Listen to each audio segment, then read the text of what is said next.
작년 이맘때쯤에 마을 입구 골목은 침수된 가재 도구로 가득하였고 해발 300고지의 마을 일부가 마치 저지대 침수 마을처럼 되고 말았었지요.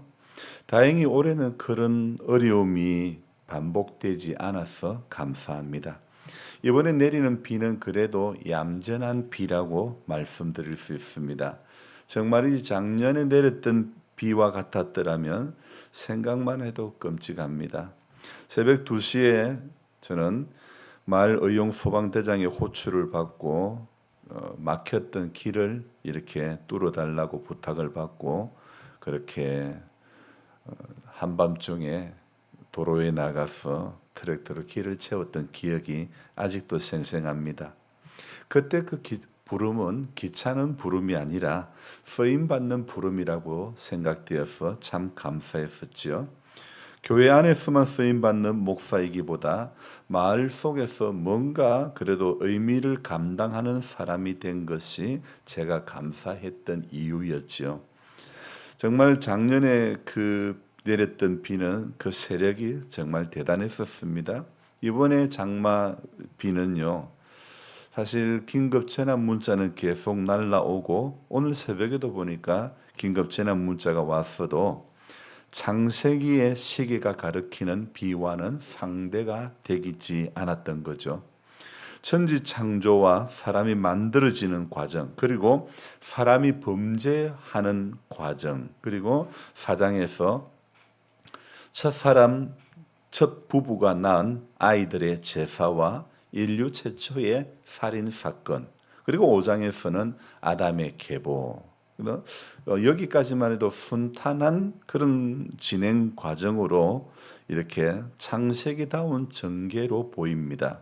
그런데 반전이 시작됩니다. 바로 오늘 6장 1절에 사람이 땅 위에 번성하기 시작할 때에 마치 이 6장 바로 앞에 5장의 분위기는 어떤 분위기냐면 예전에 누가 잘하나 텔레비전의 그 프로그램처럼 누가 더 오래 사나 그런 어떤 모양새로 지금의 인류 수명과는 비교가 안 되는 상상이 안 되는 나이들이 기록이 되어 있죠. 그러다가 창세기의 모니터에는요, 사람이 땅 위에 번성하기 시작할 때라고 오늘 이 6장 말씀을 띄우고 있죠. 이렇게 많은 사람이 많아진 이 상황에 성경은요, 좀 특이한 표현, 뭔가 반전을 일으킬 내용, 그러니까 반전이 일어날 것을 암시하는 문장으로 사람이 땅 위에 번성하기 시작할 때에 이렇게 새롭게 포문을 열어가고 있죠. 6장 1절 서두의 문장에서 우리는 다음과 같은 질문을 해볼 수 있습니다. 왜 사람이 땅 위에 번성하기 시작했을까? 어떻게 갑자기 땅 위에 사람이 그렇게 번성하게 되었을까? 이렇게 사람이 많아진 이유가 궁금하지 않습니까? 사람이 땅 위에 번성한다는 것, 지금 인구 절벽을 치닫고 있는 상황에서 오늘 이 말씀은 어쩌면 딱 제 세대까지만 해도 이해가 되는 말씀이 아닐까 생각을 해봅니다.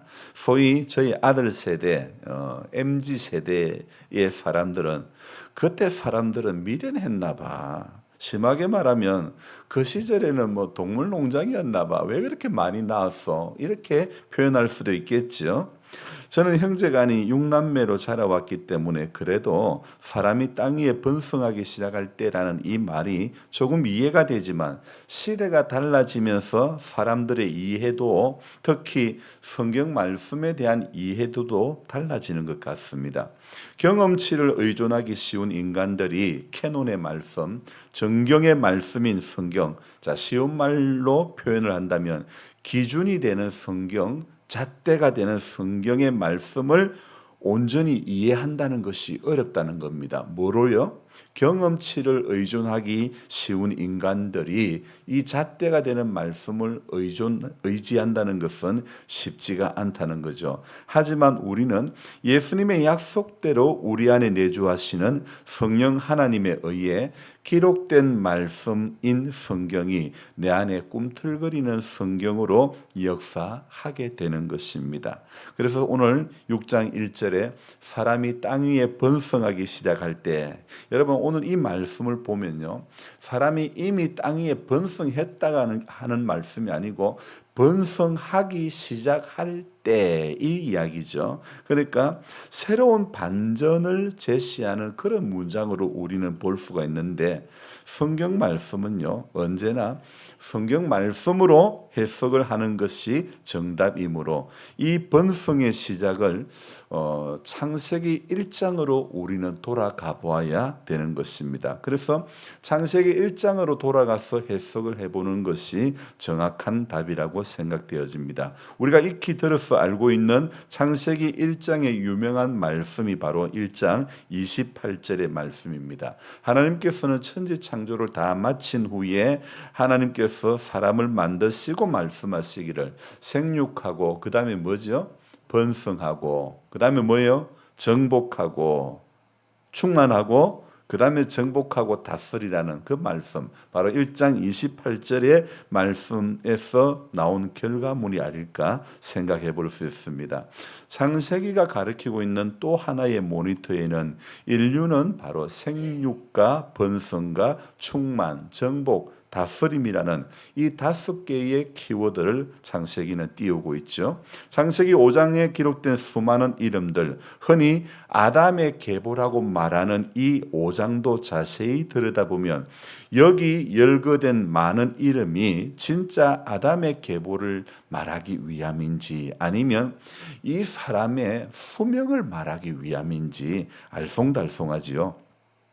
만약에 계보를 말하는, 족보를 말하기 위함이라면 굳이 이 사람이 몇 살을 살았다 이렇게 기록할 필요는 없는 것 아닐까요? 여러분들 집에 한두 가지고 있는 족보들 웬만한 집들 다 있는데 거기에도 우리 윗대 할아버지 윗대 누구는 몇 살 살았다 이런 기록은 어디를 봐도 없지 않습니까? 그래서 계보를 말하기 위함이라면 굳이 이 사람이 몇 살을 살았다 이렇게 기록할 필요는 없는 것 같습니다. 그리고 성경에는요 여러 곳에서 계보, 족보에 대해서 기록이 되어 있는데요, 이 창세기 5장과 같은 방식의 기록은 없다는 것입니다. 그렇다면 바로 이 창세기 5장의 기록 방식, 즉 사람의 이름과 살았던 연수, 이 수명을 기록한 이유는 무엇일까? 성경이 오늘 창세기 5장에는 이름만 이야기하지 않고 나이를 구체적으로 기록을 하고 있는 데는 이유가 있는 것입니다. 바로 이 창세기 1장 28절에 생육하고 번성하게 하기 위해서 인간의 수명을 어쩌면 일정 기간 동안 하나님께서 길게 하신 것이 아닐까 생각해 볼 수 있는 거죠. 제가 어디 주석을 보고 학자들의 견해를 이야기하는 것이 아닙니다. 제가 매일 적어가는 묵상글은 언제나 제가 본 성경, 제가 성경만을 들여다보면서 하나님의 말씀하심이 무엇인가를 고민하면서 적어가는 글이기 때문에 사실 학자들이 무엇이라고 말했는가에는 저는 별 관심이 없습니다. 설교 도중에 제가 어떤 학자는 이런 말을 했다고 인용을 하기도 하지만 이 정도의 말을 했다는 그 정도만 안내하고 마는 것이지 학자가 말한 것만 꼭 정답은 아니라는 것입니다. 그러기에 언제나 성경 말씀을 묵상할 때에는 최고의 방법은 바로 성령 하나님을 의존하는 것밖에 없다는 것입니다. 사람이 번성하기 시작할 바로 그때에 오늘 6장 1절의 모니터는 또 다른 문장을 하나 가르치고 있죠. 그들에게서 딸들이 나니, 그냥 딸이 아니라 딸들이라고 복수형으로 성경은 기록되어 있죠. 성경은 그들에게서 딸들이 나니라는 문장으로 1절의 서두의 말씀을 또 뒤이어서 반전을 하고 있는 것입니다. 뭔가 이 6장 1절은 이렇게 암시하는 것이 가득한 그런 모습으로 이렇게 기록되어 있죠. 그들의 딸들, 즉 사람의 딸들로 인해 창세기에 살았던 인류의 어떤 반전, 새로운 분위기가, 다른 분위기가 찾아오고 있음을 우리는 알 수가 있죠. 오늘 이 1절의 말씀, 그들에게서 딸들이 나니, 이 말씀과 바로 대조되는 말씀이 2장 1절 앞부분의 말씀입니다. 2장 1절에는 대조되는 말씀이 무엇입니까? 하나님의 아들들이. 그러니까 창세기 6장의 모니터에는 커다란 두 가지 중심 키워드가 중심되는 낱말이 있는데 그게 무엇입니까? 사람의 딸들 그리고 하나님의 아들들. 여러분 성경 해석의 난해한 부분 중에 하나가 바로 하나님의 아들들 바로 이 문장인데 여러 주장들이 있지만 여기 하나님의 아들들이라는 말은 바로 경건한 셋 계열의 후손들을 말하는 것으로 보는 것이 가장 타당할 것 같습니다. 첫 사람의 타락 이후에 창세기의 모니터에는 가인과 아벨이라고 하는 이 아담의 두 아들들이 등장하고 있음을 우리는 익히 알고 있죠. 그리고 이 형제 간에 야곱처럼 형을 속여 축복을 빼앗은 것도 없는데 형은 동생을 죽이고 마는 그 사건도 우리는 똑똑히 기억하고 있습니다. 그리고 죽은 아들 대신 하나님은 셋이라는 자녀를 허락해 주시는 것입니다. 이후로 인류는요, 가인 계열의 사람과 셋 계열의 사람으로 나누어지게 되는 것입니다. 제가 지금 성경을 읽고 있는 프로그램 그 성경의 또 성경이라고 하는 그 책을 지은 저자인 이예실 사모는요. 오늘 이 창세기 6장을 재미나게 표현을 하고 있는데요. 하나님을 거부하고 힘 있는 사람이 왕이 되는 가인 계열과 그리고 창조주 하나님만이 왕이심을 인정하는 셋 계열로 나누어진다. 이렇게 표현을 하고 있더라고요. 다시 한번 말씀드릴게요. 이 사모님이 이 창세기 6장을 이야기를 할 때에 하나님을 거부하고 힘 있는 사람이 왕이 되는 것 이렇게 나누는 것을 가인 계열이라 그러고 창조주 하나님이 왕이심을 인정하는 계열이 바로 셋 계열 이렇게 나누어진다는 표현을 하고 있습니다. 하나님이 왕이심을 전하고 증거해야 하는 사명이 있는 셋 계열이 그만 섞이고 말았다는 것입니다. 그래서 심판이 왔다는 것이고 그 심판은 바로 노아 홍수를 말하는 것이죠. 저는 이예실 사모의 이 말에 공감이 됩니다. 오늘 우리 신앙의 문제가 바로 섞이는 문제지요. 가인 계열, 셋 계열 굳이 나누지 않더라도 우리가 어떤 가문, 어떤 계열인가 보다도 바울이 말한 로마 시민권을 가진 사람이나 시민권이 없는 사람이나 이런 것은 하나도 중요한 문제가 아닙니다. 정말 중요한 것은 오늘 내 신앙이 섞인 사람인가 아니면 정결한 사람인가 이 문제지요. 세상을 살면서 믿음의 정절을 지킨 한 사람이 되는 것이 오늘 우리 하나님이 기뻐하시는 삶인 줄로 믿습니다. 뱀같이 지혜로운 것도 중요하지만 우리는 오늘 내 신앙이 오직 주님인가 아니면 세상과 주님, 돈과 주님, 명예와 주님, 이성과 주님 두 마리 토끼를 다 붙잡으려고 하지는 않는지 분명한 것은 하나님의 아들들이 사람의 딸들의 아름다움을 보고 자기들이 좋아하는 모든 여자를 아내로 삼은지라. 자, 이 문제는 결국 어디로 이어지냐면 바로 그 다음 절에 어떤 내용이 나옵니까?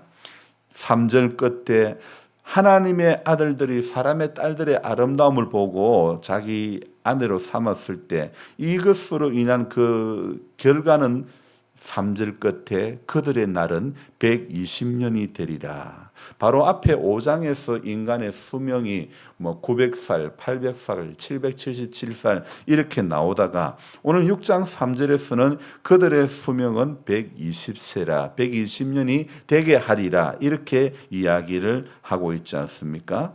그러니까 결국은 그 섞임을 통하여 오늘 5절의 말씀에 이어지고 마는 것입니다. 5절은 또 어떻게 해요? 여호와께서 사람의 죄악이 세상에 가득함과 그의 마음으로 생각하는 모든 계획이 항상 악할 뿐임을 보시고 하나님의 아들들과 사람의 딸들이 섞임으로 말미암아 인류는 죄악으로 가득하게 되었고 마음으로 생각하는 모든 계획이 그때부터 항상 악해져 버리고 말았다는 것입니다. 그러니 성경은 하나님의 아들들의 정결한 삶을 살기 위해서 바로 성경 창세기담 레위기를 허락하는 것이 아닐까요? 가나안 정복하는 그 과정에도 쫓아내고 죽여라고 하는 이유도 결국 그럴 수밖에 없었던 것도 섞여서는 될 일이 아니기 때문에 정복 전쟁을 벌일 수밖에 없었다는 것입니다.